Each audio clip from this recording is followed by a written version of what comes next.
अस्सलाम वालेकुम जी वसीम। अब मेरे प्यारे भाई ये बताओ, ये झगड़ा बढ़ते चले जा रहा है लेकिन अभी तक हमारे देखने वालों में से अक्सरियत को समझ नहीं आ रही कि ये झगड़ा है क्या। वो जरा पहले बता दो और फिर आज की ताज़ा तरीन बता दो। वालेकुम सलाम सर, बहुत शुक्रिया। मैं कोशिश करता हूँ कि आसान अल्फाज में ये जो तमाम तर इस वक्त झगड़ा है, बल्कि अख्तियार समाअत और अख्तियारात की जंग जो है वो जारी है, उस सिलसिले में तो होता कुछ यूँ है कि एक case supreme court of Pakistan में आता है और जो फिक्सेशन ब्रांच है या जो रजिस्ट्रार ऑफिस का वो अमला है जो कि केसेस कमेटी के हिदायत के मुताबिक वहाँ पर बेंचेस में फिक्स करता है, वो एक रेगुलर बेंच के सामने ये मुकदमा समाअत के लिए मुकर्रर कर देता है। 13 जनवरी को जब उसके ऊपर समाअत होती है पहली नहीं, ये मुकदमा था क्या? टैक्स इनकम टैक्स एक्ट से मुतालिक उसकी कुछ सेक्शंस थी जो कि दरखास्त गुजार हैं उन्होंने पहले सिंध हाई कोर्ट में वो कलअदम करवाने के हवाले से दरखास्त दी, तो वो फैसला जो है हुकूमत के खिलाफ आया। तो हुकूमत जो है यहाँ पर फरीक बनी और जो सिंध हाई कोर्ट अपील में चली गई सिंध हाई कोर्ट के फैसले के खिलाफ। जी हाँ, ठीक। तो जस्टिस मंसूर अली शाह की सरबराही में 3 रुकनी बेंच होता है। समाअत का भी आगाज हो ही रहा होता है कि एक फरीक जो कि हुकूमती वकील थे वो खड़े होकर कहते हैं कि चूंकि इसमें कानून की तशरीह है और 26वीं आईनी तरमीम के बाद आईनी मामलात वो भी होते हैं जिसमें किसी कानून की तशरीह भी होती है, लिहाजा ये मुकदमा आप आईनी बेंच को भेज दें। जो दूसरी तरफ के वकील हैं वो कहते हैं कि नहीं, ये रेगुलर बेंच भी सुन सकता है। इसी में जस्टिस मंसूर अली शाह की सरबराही में एक बेंच एक सवाल वहां पर फ्रेम करता है।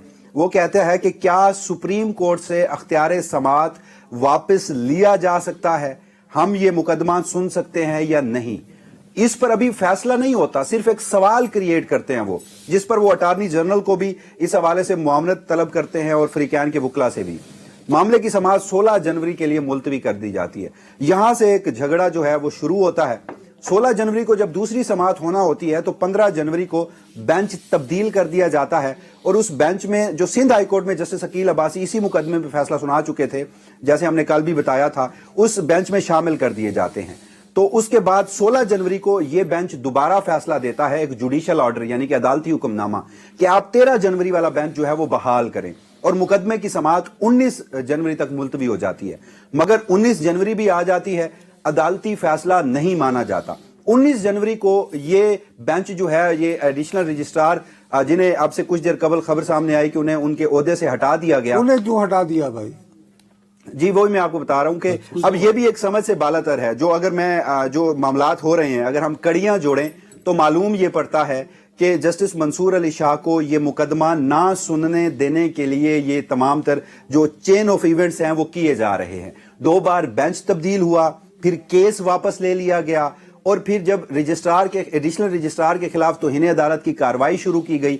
कल और आज वो इसलिए पेश नहीं हुए कि वो कह रहे थे कि अदालत के बायस रुखसत पे हैं। तौहीन अदालत की कार्रवाई इसलिए की गई कि उन्होंने जुडिशियल ऑर्डर नहीं माना जो 16 जनवरी को हुआ कि 13 जनवरी वाला बेंच बहाल करें। जी हाँ, ठीक है। तो उसी हवाले से वो उनसे पूछना चाह रहे थे कि ये कैसे किया गया, क्योंकि यहां पर भी एक बड़ी बहस है कि जो जुडिशियल ऑर्डर है उसे फोकियत दी जाएगी या जजेस की इंतजामी कमेटी को फोकियत दी जाएगी। और इस पे रूल्स खामोश हैं, ये भी बताया नहीं। इस पे जब हम आईन पाकिस्तान से भी इसकी रहनुमाई लेते हैं और सुप्रीम कोर्ट ऑफ पाकिस्तान के माजी के मुतादिद फैसले हैं, चंद फैसले तो फुल कोर्ट के हैं जिन्होंने ये तय कर रखा है कि जो जुडिशियल ऑर्डर होगा वो मानने के पाबंद होंगे थ्रू आउट द। अगर हम पूरे मुल्क की बात करें तो आईन पाकिस्तान के आर्टिकल 190 में लिखा हुआ है कि all executive and judicial authorities throughout Pakistan shall act in aid of supreme court, यानी कि सुप्रीम कोर्ट का कोई अदालती फैसला है तो वो हर जगह माना जाएगा।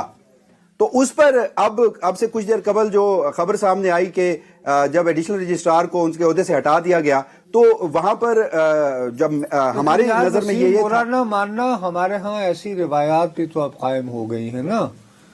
सुप्रीम कोर्ट का फैसला था 14 मई को पंजाब असेंबली के इलेक्शन करवाओ, नहीं हुआ।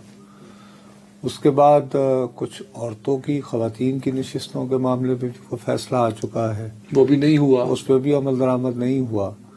तो मेरा ख्याल है अब रिवायत कुछ बदल भी रही है शायद, लेकिन यहाँ वाली मामला इस मामले में इसमें जो तूल पकड़ रहा है, इसमें 2 बातें तो वाज़ेह हो रही है कि 26वीं तरमीम हो जाने के बावजूद अभी तक ये तय करना बहुत मुश्किल हो रहा है कि कौन सा मामला रेगुलर बेंच सुने और कौन सा मामला आईनी बेंच सुने। इसका कोई बकायदा मैकेनिज्म नहीं है। अब देखिए, शुरू में तो इसका मैकेनिज्म नहीं था, फिर सुप्रीम कोर्ट के अंदर एक रिसर्च सेल है, उनकी जिम्मेदारी ये लगाई गई कि आप इनकी स्क्रूटनी जो है वो मुकम्मल करें और आईनी मुकदमात जो है वो आईनी बेंच के सामने समाअत के लिए मुकर्रर हों, रेगुलर मुकदमात जो हैं। लेकिन यहां पर एक और मामला है, इसी पर 26वीं आईनी तरमीम के हवाले से हमने बात भी की थी। अब जैसे रेंटल इशू है, अब जैसे मालिक मकान और किराएदार का कोई मसला है, तो वो भी आईनी जुरिस्डिक्शन में बाज़ औक़ात आ रहा होता है। उसमें भी कोई एक फरीक जो है वो कहता है कि ये मेरा जो आईनी मामला है, और वो आइन के आर्टिकल 199 के तहत हाई कोर्ट चला जाता है, सुप्रीम कोर्ट आ जाता है। तो इस तरह के मुताद्दिद जो मुश्किलात हैं वो इस वक्त अदालत में हमारे इस वक्त नजर आ रही है। वसीम, यहाँ कंफ्यूजन है ना भाई, जो गैर आईनी मामले हैं वो भी आइन के अंदर आते हैं। अब अगर उसमें भी आपको सब सेक्शन की एक्सप्लेनेशन चाहिए तो वो मामला आईनी हो जाएगा। तो ये बैरियर लगाना कि ये मामला आईनी है या नहीं, अगर इनिशियल स्टेज पे होगा तो तब तो एडमिटेड है, पर अगर ड्यूरिंग प्रोसीडिंग्स होगा तो फिर तो नहीं हो सकता, फिर तो हर मामला जाके वो आईनी मामला हो जाएगा। तो इसी में यहीं पर मसला है कि अगर कोई एक ऐसा मुकदमा जिसमें कहा जाता है, चाहे वो रजिस्ट्रार की जानिब से हो, जजेस कमेटी की जानिब से हो, या फिर वो स्क्रूटनी सेल जो है वो उसे रेगुलर बेंच में भेज देता है, तो वहां पर हमने खुद देखा कि जो फ्रीकैन है वो वहां पर कहते हैं कि नहीं, ये रेगुलर बेंच मुकदमा नहीं सुन सकता, इसमें दो पॉइंट है जो वसीम भाई, 2 पॉइंट हैं। एक तो ये जजेस कमेटी में क्या मंसूर अली शाह साहब खुद शामिल हैं?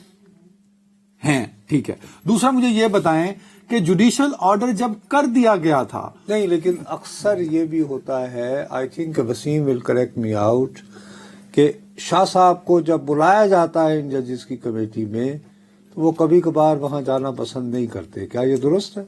देखिए, माजी में ऐसा होता रहा है, और वो उनके कुछ वो कहते थे कि मेरे ये असूल हैं, मैं इन पे समझौता नहीं करूंगा, ये रीजनिंग है, अगर हल कर दें तो मैं कमेटी में आ जाऊंगा। जिसके बाद वो हल कर दी गई थी और वो कमेटी में जाना शुरू हो गए थे। मगर अब जो 15 जनवरी वाली मीटिंग थी जिसमें बेंच तब्दील कर दिया गया, तो उसमें जस्टिस मंसूर अली शाह कहते हैं कि मुझे पता ही नहीं कि ये कमेटी की मीटिंग कब हुई है। लेकिन जो दूसरी कमेटी की मीटिंग इसी मामले पर 17 जनवरी को हुई थी, उसमें जस्टिस मंसूर अली शाह को बुलाया गया था, लेकिन चूंकि जस्टिस मंसूर अली शाह उसी मामले पर एक जुडिशियल ऑर्डर कर चुके थे तो वो उसमें शरीक नहीं हुए। लेकिन यहां पर एक और दिलचस्प बात यह है कि अब सुप्रीम कोर्ट ऑफ पाकिस्तान की जो जजेस कमेटी की कार्रवाई है, हालांकि ये माजी में पब्लिक होती रही है, और इसमें साबिक चीफ जस्टिस काजी फायजीसा के फैसले भी हैं कि आइन के आर्टिकल 19A के तहत, राइट टू इंफॉर्मेशन के तहत, ये मालूमात पब्लिक होनी चाहिए। लेकिन आज रजिस्ट्रार सुप्रीम कोर्ट मियां फायज ईसा को तो हम लोग कैसे यानी विलन बनाया करते थे, लेकिन चले आज आपके जरिए उनका एक अच्छा पॉइंट सामने आ रहा है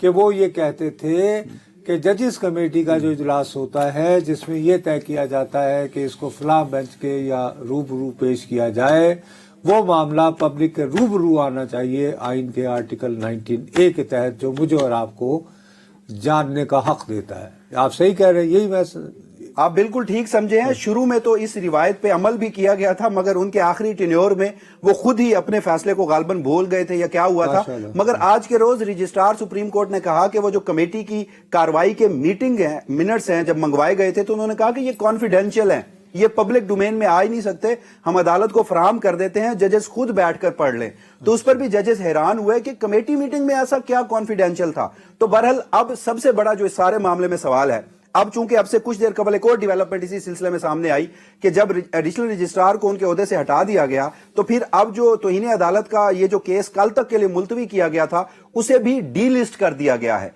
यानी अब वो केस भी जस्टिस मंसूर अली शाह से वापस ले लिया गया है। तो ये सारे सीरीज ऑफ इवेंट्स जो हैं ये बताते हैं कि कोशिश ये थी कि जस्टिस मंसूर अली शाह किसी सूरत ये मुकदमा ना सुने। यहां पर एक चीज जो है गलत उलाम है, और कहा जाता है कि 26वीं तरमीम के बाद जस्टिस मंसूर अली शाह कैसे आईनी मुकदमा सुन सकते हैं। तो अभी तक उन्होंने ये नहीं कहा कि वो सुन सकते हैं, बल्कि उन्होंने एक सवाल पैदा किया कि हम कैसे नहीं सुन सकते। नहीं, लेकिन अब तो उन्होंने मेरा ख्याल है मुआवनत भी तलब कर ली है। तो मंसूर अली शाह साहब इज्जत माब जो हैं वो नजर बजाय तो इस बात पे डटे हुए हैं कि मैं पहले ये जान कर रहूंगा कि क्या मुझे ये सुनना चाहिए या नहीं, और ये फैसला करने का अख्तियार भी उन्हीं के पास रहेगा शायद। जी हाँ, अब देखिए, कल बज़ाहिर अगर हम असूलन देखें तो मुकदमा जो है वो उनसे डी लिस्ट कर दिया गया है, वो वापस ले लिया गया है, तो समाअत नहीं हो सकती। लेकिन ایک مرتبہ جب پہلے ان سے مقدمہ واپس لیا گیا تھا تو اس کے باوجود انہوں نے سماعت کر کے اور کنٹیمپٹ نوٹس جاری کیا تھا. اب 2 عدالتی معاون انہوں نے مقرر کر کے 3 سوال کل کے لیے پوچھ رکھے ہیں کہ کیا جو جوڈیشل آرڈر ہے اس کے اوپر انتظامی فیصلے کو، ججز کمیٹی کے فیصلے کو کیسے فوقیت دی جا اب سکتی ان ہے. معاونین میں وہ حامد خان صاحب بھی شامل ہیں، ان کا تعلق ایک جماعت سے ہے، یعنی تحریک انصاف، جو حکومت مخالف تصور ہوتی ہے. تو اور دوسرے میرا اس خیال میں ہے کہ دوسرے معاون جو ہے حکومت کا اس میں لینا وہ دینا منیر ملک ہیں، وہ بھی سابق صدر سپریم کورٹ بار ہیں. تو اب ان دونوں سے انہوں نے معاونت بہت طلب زیادہ کی عدلیہ گئی ہے. آبادی تحریک میں بہت اہم رول بھی ادا کیا تھا. جی ہاں بالکل. تو اب دیکھنا یہ ہے کہ کل کے روز اب جب مقدمہ، اب یہاں پر ایک اور سوال بھی ہے، یہ بھی عموماً نہیں ہوتا کہ جب ایک مقدمے کے اوپر کوئی بینچ اس کے اوپر کاروائی کر دیتا ہے، جسے ہم عدالتی زبان میں کہتے ہیں کہ یہ پارٹ ہیڈ مقدمہ ہے، تو وہ کسی صورت واپس نہیں لیا جا سکتا. نہ تو وہ چیف جسٹس کی ثوابدید ہے، نہ ججز کمیٹی کی. اب یہاں پر وہ مقدمے 2 مرتبہ واپس لے لیے گئے ہیں، تو کیا کل اس کے اوپر سماعت ہوگی؟ اور اگر جسٹس منصور علی شاہ اس کے اوپر سماعت کریں گے تو صورتحال کیا ڈیولپ جی ہوتی ہے؟ یہ بھیا، بڑی آپ کا دلچسپ صورت ہے. بہت بہت شکریہ بھائی. لو میاں، جو تم یہ سمجھ کے بیٹھے ہوئے تھے نا کہ 26ویں ترمیم ہو گئی، اب وہ جھگڑے نہیں ہوئے، لیکن اب یہ قاضی فائز عیسیٰ چلے گئے، یہ کٹر بلا وجہ کھولا گیا نا معاملات سر. ٹھیک ٹھاک دیکھیں ہو نا، گئے. ایک کٹر بلا وجہ کھول کیسے؟ دیکھیں نا. 16 جنوری والا بینچ بحال کریں. اب 16 جنوری کو جو 13 جنوری والا بینچ بحال کریں، 13 جنوری والا بینچ سن لیتا تو کون سی قیامت آ جاتی. مطلب میرا پوائنٹ یہ سیدھا سادہ سا پوائنٹ یہ ہے. پھر باری تو ٹیکنیکلٹی، آپ کہتے ہیں ٹیکنیکلٹی، میں ٹیکنیکلٹیز میں نہیں ڈالتا. او بھائی، آپ لورا لائی میں بیٹھے ایک چائے کے ڈھابے پہ، جو اسکول کبھی نہیں گیا، جو اخبار نہیں پڑھ سکتا، اس سے بھی یہ بات کرو کہ آئے روز بینچ تبدیل کر دیا جاتا ہے، ایک جج کو سننے نہیں دیا جاتا. تو آپ بلا وجہ ایک میسج کریٹ کر رہے ہیں کہ there is something wrong in white building جہاں سے ہم سب نے انصاف لینا. یہ میسج آپ کنوے کر رہے ہیں، اور میں نہیں کر رہا، میں وہاں نہیں ہوتا.